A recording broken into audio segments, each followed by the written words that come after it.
All right, so today we're diving into something pretty fascinating. Um, it's what this author, David A. Phillips, calls the science of numbers. Numerology. Yeah, exactly, numerology. Hmm. And, when I first heard that term, I have to admit, I kind of rolled my eyes a little bit, like, oh, here we go again, more mystical mumbo jumbo. Yeah. But then I actually started reading Phillips' book, Mm. and he makes a really compelling case for it. Yeah, he was a skeptic too at first. His background's in electrical engineering, so for him, numbers were just quantities, hard facts. But then he had this meeting back in 1954, and it just completely shifted his perspective. Yeah, he talks about that meeting being a turning point. And what I appreciate about his approach is that he really tries to ground numerology in like a logical framework. He Yeah. doesn't shy away from his scientific background. Right, and for the listeners, that might make this deep dive a bit more approachable, even if you're, naturally skeptical like I am. Exactly. So, okay, let's get into the basics here. Philip starts by talking about Pythagoras, who, like, way back in the 6th century BC, was already exploring the deeper meanings of numbers. Yeah. Pythagoras founded a whole university, and the core curriculum was focused on self-development through understanding numbers. He called them 10 mathematical disciplines. So this idea that numbers hold a key to unlocking your potential, it's been around for a long time. It's pretty wild to think about. And so in numerology, numbers aren't just quantities, right? They represent something more. They're like symbols, almost archetypes, that reflect different aspects of being human. And Phillips connects this all back to the number one, which he associates with the ego. The ego in this context isn't necessarily a bad thing. It's that fundamental sense of I, that individuality that makes you you. Without it, there's no personal experience. Okay, so for our listeners, think of it this way. The ego is like the starting point. And from there, all these other numbers branch out, representing different facets of who you are. That's a great way to put it. And in this deep dive, we're going to focus specifically on what Phillips calls the metaphysical understanding of these numbers. We'll look at what each single-digit number represents on a deeper level. Okay, sounds good. So in chapter 3, he dives right into this metaphysical understanding. And he starts with number 1, the ego. So we've kind of touched on this, but why is it so crucial in numerology? Well, as we said, it's that core sense of I am, the foundation of your individual experience. It's how you interact with the world, express yourself, manifest your unique qualities, and it's not about being selfish or egotistical. Right. It's more about recognizing your own existence, your separateness, and using that to create something in the world. Exactly. It's the driving force behind your actions, your desires, your goals. Without that sense of self, there's no motivation, no direction. Okay, that makes sense. Now let's jump to number 5. This one's interesting because Phillips places it right in the center of what he calls the soul plane, and also in the middle of the birth chart, which we'll get to later. Right, and he associates 5 with love and freedom of expression.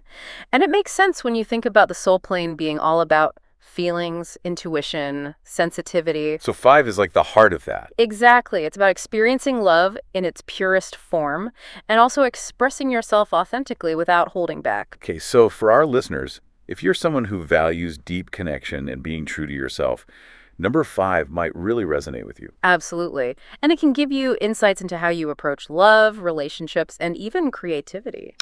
Now, number 6. This one's kind of a double-edged sword. Phillips puts it at the center of the mind plane, and he links it to both creativity and things like worry, stress, anxiety. Yeah, it's like the mind's potential for both amazing and not so amazing things. So how does that work? How can one number represent such opposite forces? Well, think of 6 as the integration of your logical and intuitive mind, the left and right brain working together. When that happens, you get creativity, innovation, brilliant ideas. But when it's out of balance? Then that mental energy can get stuck, turn inwards, and become those negative thought patterns, worry, fear, all that stuff. So for our listeners, if you have a strong 6 energy, it's all about learning to harness that mental power and direct it in a positive way. Exactly. Mindfulness, meditation, anything that helps you become aware of those thought patterns can be really helpful. Okay, let's move on to number 7. Phillips describes this as the symbol of the temple, meaning the human body and the 7 chakras. Right, and it's associated with teaching and learning, but through practical experience, often involving sacrifice. Sacrifice. That sounds a bit intense. Well, not necessarily in a dramatic way. It's more about the idea that some of the most valuable lessons in life come from challenges, Yeah. from giving something up, going through difficult experiences. So 7 is about those tough lessons that really shape who you are. Exactly. And it can be about recognizing that those challenges are actually opportunities for growth, for deepening your understanding of yourself and the world. Okay, now this is where Phillips introduces the concept of the 3 selves. And I got to say, this is one of the things that really grabbed my attention. Yeah, it's a fascinating framework for understanding your inner workings. So let's break it down. First, there's the basic self, which he connects to the physical plane, numbers 1, 4, and 7. What is this basic self all about? It's your physical body in action, how you move through the world, your energy levels, your instincts, your physical needs. So it's like the most primal part of you. Yeah, in a way. It's about your physical existence and how you react to your environment. And Philip says that when the ego, guided by compassion and wisdom, is in control of this basic self, it becomes a faithful physical servant. Meaning you're able to use your physical energy effectively, you're more organized, patient, you can kind of navigate life's physical challenges with more grace. Okay, that makes sense. Then there's the conscious self, which is more about thoughts, attitudes, memories, creativity. Right, and he calls it a bridge between the basic self and the high self. So it's like the meeting point of your physical instincts and your higher aspirations. So how does that bridging work? Well, it's where you translate your spiritual awareness into practical, everyday consciousness. It helps you make sense of your intuition, your feelings, your memories, and use them to guide your actions. So it's about bringing those deeper insights into the physical world. Exactly. And when it's functioning well, it can make you incredibly creative, insightful, and resourceful. But when it's out of whack, it can become what Phillips calls the unconscious self, meaning you're more reactive, deceitful, evasive, stressed out. You're not really connecting to your higher potential. Okay, so there's a lot at stake here with the conscious self. Definitely. It's like the key to unlocking your full potential, but it requires awareness and effort. And finally, we have the high self, which sounds like the most elevated spiritual part of ourselves. It is. It encompasses your moral values, your philosophical ideas, your spiritual aspirations. It's that part of you that recognizes a deeper meaning and purpose in life. It's almost like the best version of yourself. Yeah, you could say that. And Phillips emphasizes that true love is a function of the high self. It's not just a fleeting emotion, it's a deep understanding, a compassion that comes from a higher level of awareness. Okay, so we've got these 3 selves, each representing a different aspect of our being. And in Chapter 5, Phillips introduces the birth chart, which he describes as a key to understanding yourself. Right, and the birth chart is basically a personalized map of your numerological energies based on your birth date. So it's like a snapshot of the numbers that were present at the moment you were born. Exactly, and it shows you the overall pattern of your strengths, weaknesses, potential challenges, and growth areas. And because every birth date is unique, every birth chart is unique. So it's a very personalized tool. Very much so. And Phillips talks about 3 planes represented on the birth chart: physical, soul, and mind. Are these connected to the 3 selves we just talked about? Absolutely. The physical plane at the base of the chart corresponds to the basic self, the soul plane in the middle relates to the high self, and the mind plane at the top is connected to the conscious self. So it's like a visual representation of how these different aspects of ourselves interact. Exactly. And what gets really interesting is when we look at how the repetition of numbers on the chart further refines those meanings. Okay, let's dive into that. Starting with number 1 on the physical plane. What does it mean if you have 1, 2, 4, or even more ones? Well, one is like the foundation of your personality. It shows how you express your ego, your individuality. 2 ones is a really good balance. It suggests you can see both sides of a situation, express yourself well, and have a broad understanding of things. It's pretty ideal. It can be. But 4 ones might indicate a stronger ego focus. You might have trouble verbalizing your deeper feelings, and there's a need to really take command of your emotions. And if you have 5 or more ones? That might point to ego suppression. You might struggle with communication, feel isolated, and maybe even become overly focused on your appearance. Okay, so the number of ones can really influence how you navigate the physical world. It definitely plays a role. Now, let's look at number 2 on the soul plane. This is all about intuition, sensitivity, feelings. Yeah, the hard stuff. Exactly. 1-2 suggests a basic level of intuition, but you might be easily hurt, especially in competitive environments. 2-2s is a beautiful balance. You have strong intuition, you understand people well, your first impressions are usually spot on. Sounds like a superpower. It can be.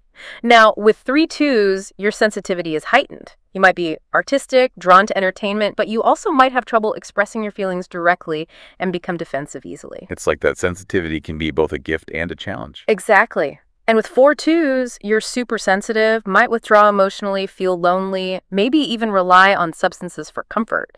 This is where self-control and good support are really important. Wow, so the twos really paint a picture of your emotional landscape. They do, and 5-2s is extremely rare, but it suggests a total reactivity to sensitivity, so a need for a lot of care and understanding. Okay, let's move on to number 3 on the mind plane. This one's about mental activity, memory, that kind of thing. Right, and if you have no 3s in your chart, you might need to put more conscious effort into developing your mental abilities.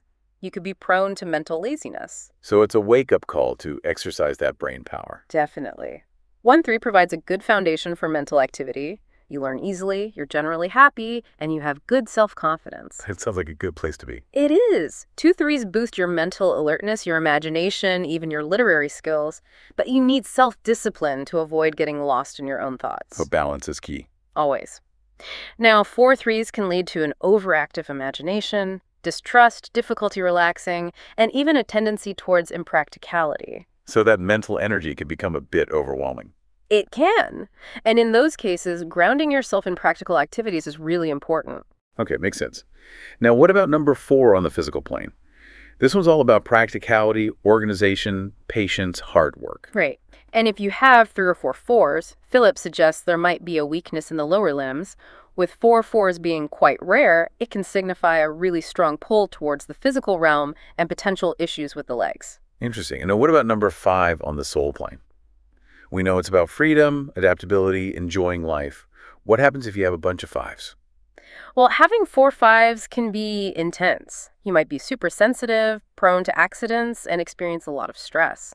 It's a challenging configuration that requires careful attention and wise guidance. Okay, moving on to number 6 on the mind plane. Creativity, responsibility, harmony, service. What does it mean if you have 3 or 4 Sauratas in your chart? It suggests you might be overly protective, possessive in your love, and maybe hold your emotions in a bit too much. Okay, so there's a potential for those positive qualities to become a bit unbalanced. Yeah, it's about finding a healthy expression for that 6 energy. Now, let's talk about number 7 on the physical plane. This is the one about sacrifice and learning through experience. Right. And no 7s in your chart might mean you've either moved past needing those tough lessons or you haven't quite grasped their importance yet. So it's either a sign of advancement or a call to dig deeper. Exactly. Having 1 7 suggests you'll likely face sacrifices in health, love, or finances. It's about learning to discern between what you truly need and what you're just clinging to. And 4 7s. That's rare and usually points to some serious challenges you'll need to overcome. Okay, moving on to number 8 on the soul plane. Wisdom, independence. Those are the key themes here. Right. No 8s in your chart means you need to consciously cultivate those qualities. 1 8 can manifest as either methodical and meticulous or apathetic and unstable, depending on whether you're using that energy positively or negatively. So it's a bit of a wild card. It can be. 2 8s sharpen your judgment, which can be great for decision-making, but also lead to a critical eye. You might also be restless, searching for truth, and drawn to travel. Sounds like a lot of mental and physical energy. There is. 3 8s can bring even more restiveness, often with a pessimistic slant. But on the positive side, it can also signify deep wisdom and independence. And 4 8s mean you're super hyperactive and need a lot of freedom to move and explore. Okay, last but not least, number 9 on the mind plane. Mental activity, idealism, ambition. That's the focus here. Right. 1 9 suggests a healthy balance of those qualities. 3 or 4 9s, however, might mean your idealism is a bit impractical. You might live in a dream world and struggle to cope with reality. So again, it's about finding that sweet spot, that balance. Exactly. Now, Phillips also talks about isolated numbers on the birth chart. What does that mean and why is it important? Isolated numbers are those that appear on one plane of the chart but don't have corresponding numbers on the other 2. So, for example, an isolated 1 means you have 1 or more 1s, but no 2, 5, or 4. And what does that signify? Well, in that case, you might feel misunderstood when you try to express your feelings because there's a lack of connection to the soul and mind planes. Isolated sevens might mean you have a lot of experiences involving sacrifice, but you struggle to translate those lessons into practical wisdom. And isolated nines might lead to impractical idealism or unfulfilled ambition because it's not grounded in feeling, creativity, or practicality. So these isolated numbers can create certain challenges or blind spots. They can, but by being aware of them, you can work on developing those missing connections. Okay, now in chapter 6, Phillips gets into the arrows of individuality. These are like deeper patterns formed by lines of numbers across the chart, right? Exactly. They give you even more specific insights into your personality and how you operate in the world. Okay, we probably don't have time to go through every single arrow, but can you give us a quick overview of some key ones? Sure. So the arrow of determination, formed by numbers 1, 5, and 9, suggests decisiveness and a strong will. The dominant numbers within that arrow determine whether your determination is focused on personal ambition or broader ideals. Interesting. What about the arrow of the will? That one's formed by 4, 5, and 6, and it represents a balance between the physical, soul, and mind planes. It's about your life force, your creativity, your freedom of expression, and your ability to organize and get things done. Okay, so pretty powerful arrow. It is. Then there's the arrow of the intellect, formed by 3, 6, and 9. This one highlights a dominance of mental activity, memory, creativity, and idealism. The absence of these numbers, however, creates the arrow of poor memory, suggesting a need to work harder at remembering things. Makes sense. Now, what about the arrow of emotional balance? That one's formed by 2, 5, and 8, and it suggests a natural harmony in your emotional life and a deep spiritual understanding. The absence of these numbers creates the arrow of hypersensitivity, which can lead to emotional vulnerability. Okay, so those are some pretty big differences in how you experience the world. They are. Now moving to the more practical arrows. We have the arrow of practicality, formed by 1, 4, and 7. This one shows a focus on tangible results, organization, learning through experience. Then there's the arrow of the planner, formed by 3, 5, and 7. This one highlights mental planning and analysis. But if the 7 is missing, you might rely more on memory and adaptability and need to bring in more philosophical considerations. Okay, so it's like a different style of planning. Exactly. The absence of 3, 5, and 7 creates the arrow of skepticism or the inquirer. You need to investigate things for yourself. You don't just take things at face value. Sounds like me. And finally, there's the arrow of activity, formed by 7, 8, and 9. This one represents drive, ambition, philosophical understanding, and independence. And Phillips notes that charts with no arrows might mean it takes more time and effort to develop your strengths. Wow, so there's a lot to unpack with these arrows. There is. They really add another layer of depth to the birth chart interpretation. This has been an incredibly fascinating look at numerology, and I have to admit, I'm kind of blown away by the depth and complexity of it all. Me too. It's amazing to think that these simple numbers can reveal so much about who we are. So for our listeners, I encourage you to look up your own birth chart, see what numbers stand out, and consider how those meanings resonate with your own experience. It's a great way to start exploring this fascinating world of numerology. And remember, this is just the beginning. There's so much more to discover about how these numbers influence your life path, your relationships, your career, everything. It's a journey of self-discovery, really. It is. And with this new understanding of the language of numbers, you can start to see yourself and the world in a whole new light. I think that's a great place to leave it for today. Thanks for joining us on this deep dive. My pleasure.